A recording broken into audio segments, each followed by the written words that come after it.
అందరికీ నమస్కారం. IYR talks మొదలుపెట్టి ఎఫెక్టివ్గా పోస్టింగ్స్ మొదలుపెట్టి ఒక సంవత్సర కాలం అయింది. ఈ సంవత్సర కాలంలో సబ్స్క్రైబర్స్ బేసు 3,000 నుంచి 33,000 దాకా పెరిగింది. ఐవైఆర్ టాక్స్ను ఆదరిస్తున్న మీ అందరికీ నా ధన్యవాదాలు. భవిష్యత్తులో కూడా ఇదే రకంగా ఐవైఆర్ టాక్స్ని మీరు ఆదరిస్తారని ఆశిస్తూ ఉన్నాను. Thank you. నమస్కారం కృష్ణారావు గారు. ఐవైఆర్ టాక్స్కి పునఃస్వాగతం.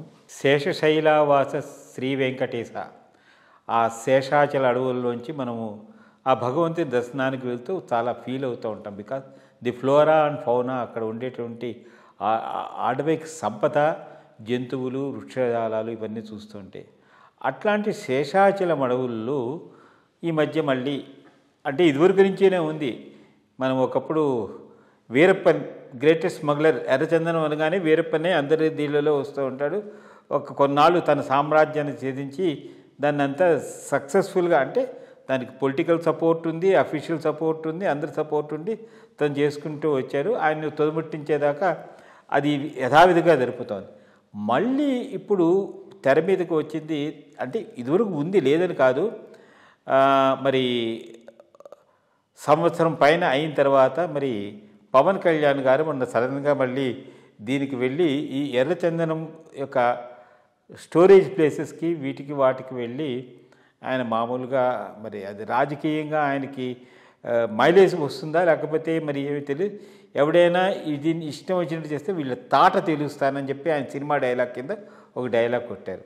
అసలు ఎందుకంటే ఒకటి ఏంటంటే ఎర్రచందనము, గంధము ఈ రెండు చెట్లును ఆ శేషాచలం వాటిల్లో బాగా రీప్లాంట్ చేస్తున్నారు, మళ్ళీ వస్తున్నాయి. బట్ వీటిని ప్రొటెక్ట్ చేయలేకపోతున్నారు. అంటే అది వ్యాస్ట్ ఏరియా, ప్రతిదాన్ని ఫెన్సింగ్ చేయడానికి కుదరదు. ఈ స్మగ్లర్స్ని ఏ విధంగా అరికట్టవచ్చు, దీన్ని చేయడానికి అవకాశం ఉందా లేదా? బికాజ్ రెడ్ శాండర్స్ మెడికల్గా కానీ లేకపోతే ఎక్స్పోర్ట్ కానీ it gets lot of value. So ఈ ఎర్రచందనం స్మగ్లింగ్ మీద పవన్ కళ్యాణ్ గారి కామెంట్స్ మీద మీ స్పందన? ఇది బేసిక్గా ఆ ఏరియాలో దొరుకుతుంది. కడప, చిత్తూరు ఏరియాలో ఈ స్పెసిఫిక్గా దొరికేటటువంటి స్పీసీస్ ఇంకెక్కడ కూడా అంత ఇదిగా రాదు. రెండోది, చాలా సంవత్సరాలు పడుతుంది దీనికి గర్త్ రావాలి, అక్కడ గ్రెయిన్స్ రావాలి. అది వచ్చిన తర్వాతే దానికి వాల్యూ ఉంటుంది. ఇట్స్ ఎ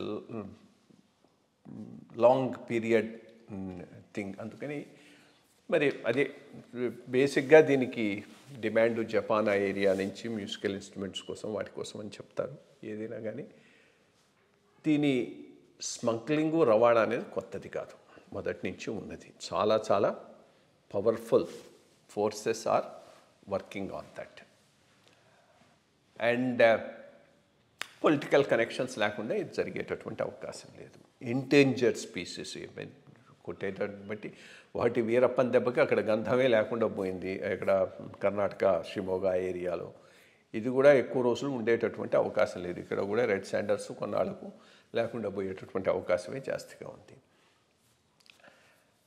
ఇది యాక్చువల్లీ పుష్ప 1 అండ్ పుష్ప 2 ఎట్లా జరుగుతుందనే దానికి బాగా చూపెట్టాడు. అండ్ షోస్ ఎంత పావర్టీ తమిళనాడులో ఉందని. ఎందుకంటే ఇది కొట్టడానికి పట్టుకొచ్చే వాళ్ళందరూ అక్కడి నుంచి వచ్చేటటువంటి వాళ్ళే. నేనున్న టైంలో కూడా అప్పుడు చాలా గట్టిగా గవర్నమెంట్ దీని మీద పోయింది. గవర్నమెంట్ చాలా చాలా స్ట్రాంగ్గా పోయింది. ఎంత స్ట్రాంగ్గా పోయిందంటే ఓ రోజు 20 మంది ఎంతమందిలో కాల్చిపారేశారు కదా అక్కడ. అందరూ తమిళనాడుకు సంబంధించినటువంటి లేబరే ఆ రోజు చనిపోయిన వాళ్ళు. ఇన్ఫ్యాక్ట్ జయలలిత నుంచి దాని మీద స్ట్రాంగ్ లెటర్ కూడా వచ్చింది గవర్నమెంట్కు, ఆంధ్రప్రదేశ్ గవర్నమెంట్. ఇట్లా you can kill our people అని. ప్రాబ్లం ఎక్కడొస్తుంది అంటే ఈ ఇంట్రెస్ట్ బియాండ్ పాలిటిక్స్, అది beyond political parties are beyond political divisions అందాం. బియాండ్ పొలిటికల్ డివిజన్ ఎవడైతే దీనిని కట్ చేసి ఎక్స్పోర్ట్ చేస్తున్నాడో ఆ లాబీ వైఎస్ఆర్సీపీని మేనేజ్ చేస్తుంది, తెలుగుదేశాన్ని మేనేజ్ చేస్తుంది, జనసేనను కూడా మేనేజ్ చేస్తుందా అనేది క్వశ్చన్ మార్క్. ఇక్కడ దాని మీద ఆధారపడి ఉంటుంది. ఎందుకంటే ఈ ఇంట్రెస్ట్ను టచ్ చేసినప్పుడు ఎక్కడ బూమ్ ర్యాంగ్ అవుతుందంటే కమ్ బ్యాక్ టు అస్.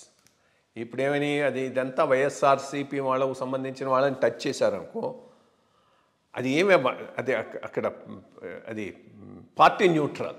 ఆ ఇంట్రెస్టే రేపు తెలుగుదేశానికి కూడా లింక్ అయి ఉంటాయి. లింక్ అయి ఉండటంతో అక్కడ కొట్టేటప్పుడు ఇక్కడికి వస్తుంది, ఆగిపోతారు. ఎట్ సమ్ లెవెల్ కాంప్రమైజ్ అయిపోతుంది. మరి దాంట్లో ఈ పార్టీ కూడా సంబంధం ఉందా? ఉంటే దానిని చేయటం కష్టం. లీడర్ ఎంత స్ట్రాంగ్గా ఉండాలంటే పార్టీ వాళ్ళు ఇన్వాల్వ్ అయినా వాళ్ళని కూడా తాటదిస్తాననే లెవెల్కు పోకపోతే ఎక్కడనో చోట మళ్ళీ కాంప్రమైజ్ అవుతారు, మళ్ళీ మొత్తం జరుగుతూ ఉంటుంది. ఇన్ఫ్యాక్ట్ పబ్లిక్ అట్టరెన్సెస్ ఆ స్థాయికి తీసుకుపోయే ముందు వెనక చాలా గ్రౌండ్ వర్క్ జరగాల్సిన అవసరం ఉంది. అది జరుగుంటే ఈయన పోయి అక్కడ చేసినటువంటి స్టేట్మెంట్స్కి వాల్యూ ఉంటుంది. ఈ బ్యాక్గ్రౌండ్ వర్క్ కనుక అంతకు ముందు సరిగ్గా జరగకపోతే మాత్రం బూమ్ ర్యాంగ్ అయ్యేటటువంటి అవకాశం ఉంది. సో చూద్దాం. ఐ మీన్ అట్లీస్ట్ గుడ్, ఈయన దాన్ని సీరియస్గా తీసుకుంటున్నాడు. బట్ సీరియస్గా ఎప్పటికీ తీసుకొని ఉండాల్సిందే. ఆల్రెడీ 1.5 year అయింది కదా గవర్నమెంట్ వచ్చి. తీసుకున్న తర్వాత ఇంకా ఫాలో అప్ ఎట్లా ఉంటుందనేది ఆధారపడి మళ్ళీ ఫారెస్ట్ డిపార్ట్మెంట్ ఇన్వాల్వ్ అయి ఉంటుంది, పోలీస్ డిపార్ట్మెంట్ ఇన్వాల్వ్ అయి ఉంటుంది, పొలిటికల్గాను ఇన్వాల్వ్ అయి ఉంటుంది, ఫైనాన్షియల్గా కూడా చాలా ఇంట్రెస్ట్ ఇన్వాల్వ్ అయి ఉంటుంది. ఇంతమంది మీద తీసుకోవాలి పోవాలి అంటే ఫస్ట్ ఈయన చాలా క్లియర్గా ఉండాలి. ఎటువంటి ప్రెషర్ వచ్చినా ఐ విల్ నాట్ స్టాప్ అనే పాయింట్ మీద first he has to take a conscious decision.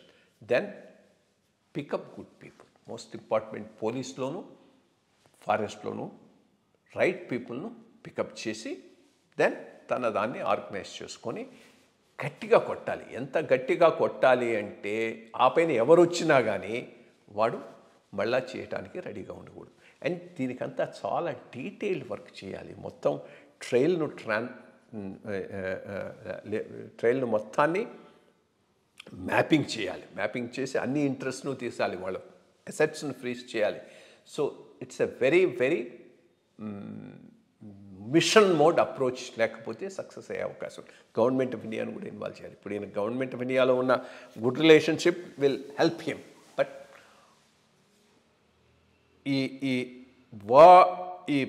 ఈయన చెప్పిన స్టేట్మెంట్స్ను యాక్షన్స్ బ్యాకప్ చేయాలి. యాక్షన్స్ పూర్తిగా బ్యాకప్ చేయకపోతే పొలిటికల్గాను బూమ్ ర్యాంగ్ అవుతుంది, అడ్మినిస్ట్రేటివ్గాను బూమ్ ర్యాంగ్ అవుతుంది, ఎక్స్పోజ్ అవుతాడు. అది చూసుకొని ఐ హోప్ ఆయన మొత్తం అంతా ఒక ప్లాన్ చేసుకొని బయటపడ్డాడని అనుకుందాం. బయటపడి ఉంటే సక్సెస్ అవుతాడు, లేకపోతే ఫెయిల్ అయ్యేటువంటి అవకాశాలు చేస్తాయి. Let us see as it goes.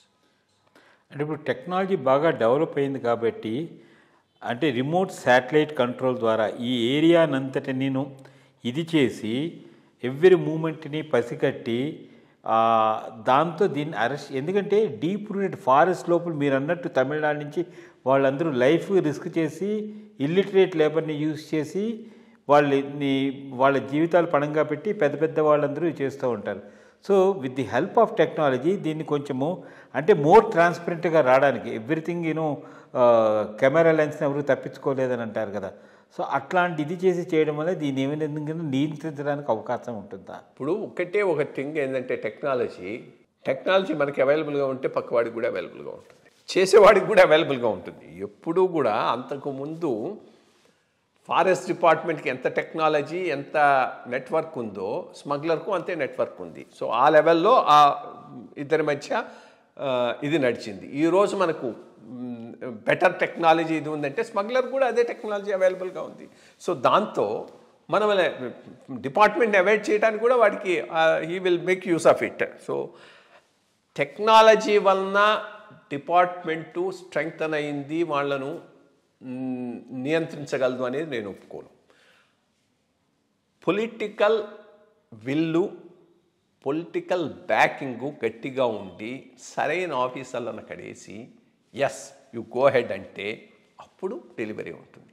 అది లేని నాడు నీకు టెక్నాలజీ ఎంతున్నా మనకన్నా ఎప్పుడు స్మగుల్ చేసేవాడు బెటర్ టెక్నాలజీతో పనిచేస్తూ ఉంటాడు. అంటే పరకామణి వివాదం ఒక ఎగ్జాంపుల్గా చెప్పుకోవచ్చు. అంత నిఘా ఉన్నా జరిగిందని. సరే మంచి విషయం చెప్పారండి. నమస్కారం.